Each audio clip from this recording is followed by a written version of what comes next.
La palabra educación viene del latín educare, que significa alimentar. Así como necesitamos el alimento físico diariamente, también necesitamos nutrirnos espiritualmente de forma continua. Elena de White afirma que la educación verdadera significa más que la prosecución de un determinado curso de estudios. Abarca todo el ser y todo el periodo de la existencia accesible al hombre. Es el desarrollo armonioso de las facultades físicas, mentales y espirituales. El propósito de la lección de esta semana es conocer los principios de educación instituidos en el Edén para que sirvan de modelo para nuestra vida hoy. Sean todos bienvenidos al bosquejo de la lección de la escuela sabática.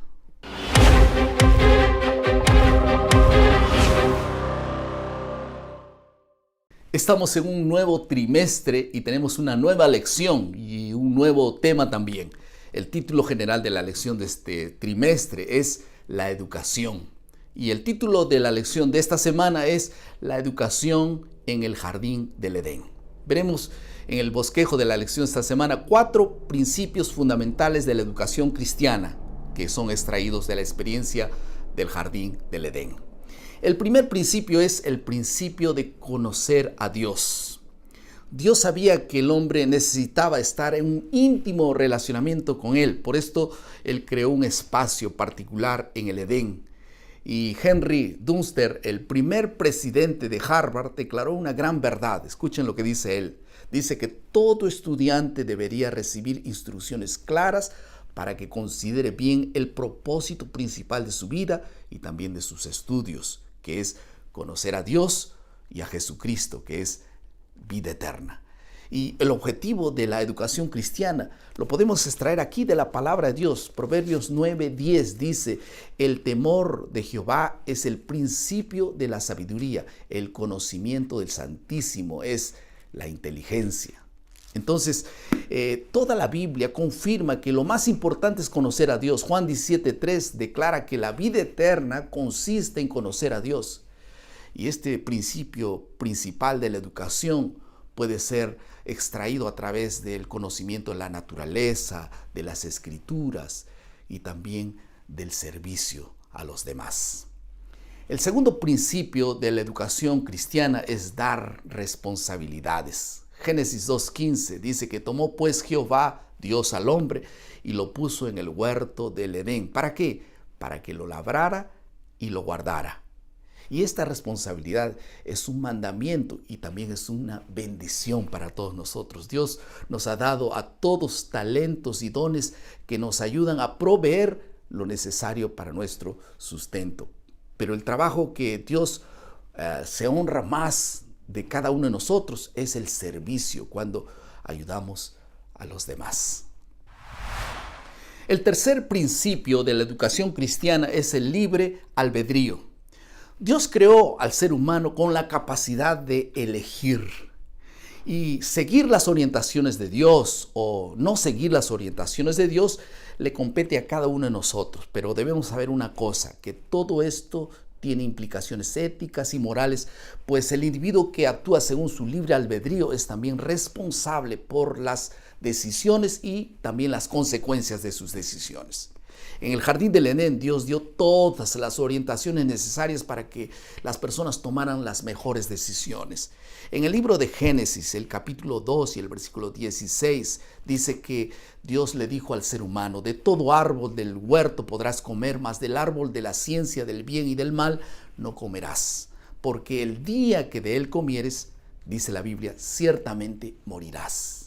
Infelizmente, a pesar de saber distinguir entre lo correcto y lo incorrecto, Adán hizo una elección que le trajo mucho dolor, mucho sufrimiento y hasta la muerte. La elección de romper el principio de la autoridad siempre será trágico para el ser humano. Nosotros podemos extraer 2 lecciones importantes de este incidente del Edén. En primer lugar, muchas decisiones equivocadas son tomadas y con consecuencias terribles, simplemente por no seguir las orientaciones claras que Dios nos dejó en su palabra. Y en segundo lugar, a pesar de conocer muchas veces las orientaciones de la palabra de Dios, preferimos otros caminos, porque involucra dejar personas o cosas que amamos, como fue el caso de Adán, que prefirió seguir el camino de Eva, simplemente porque sabía que hacer lo correcto implicaría separarse de ella. Vamos a ver ahora el cuarto principio de la educación cristiana, que es recrear la imagen de Dios en el ser humano. Después de la entrada del pecado, la educación pasó a enfatizar la recuperación de la imagen de Dios en la vida del hombre. Esto por medio de la educación que Dios pretende recuperar así al ser humano, el carácter de Dios en el ser humano y la obediencia también a la autoridad de Dios. Según de Pedro 1, 5 y 7 dice que el carácter semejante a Jesús tiene como ingredientes principales la fe, el conocimiento, el dominio propio, la paciencia, la piedad, el afecto fraternal y también el amor. Y todas estas virtudes se adquieren en la escuela de Cristo a través de 3 elementos, como estudiamos en la lección esta semana, a través del estudio de la Biblia, a través de la oración, a través del servicio. Todo esto es lo que Dios quiere que nosotros hagamos en la educación cristiana. Algunas aplicaciones al final de nuestro bosquejo. La educación tiene que ver con aprendizaje y el aprendizaje tiene que ver con la adquisición de comportamientos, es decir, la transformación del ser. Y el aprendizaje más importante, quiero decirte claramente, es Jesús. Y a través de Él, del estudio de la Biblia, de la oración, del servicio, Dios quiere grabar en nosotros las principales marcas de su carácter. Deja que Él pueda ser el gran educador de tu vida. Vamos a orar. Querido Padre, muchas gracias por tu palabra. Bendícenos, Señor, en este proceso de educación. Que tú seas nuestro maestro cada día. En el nombre de Jesús. Amén. Muchas gracias por estar con nosotros. Recuerden nuestro lema: maná, cada día, cada uno, cada mañana es alimento para la vida. Que Dios te bendiga.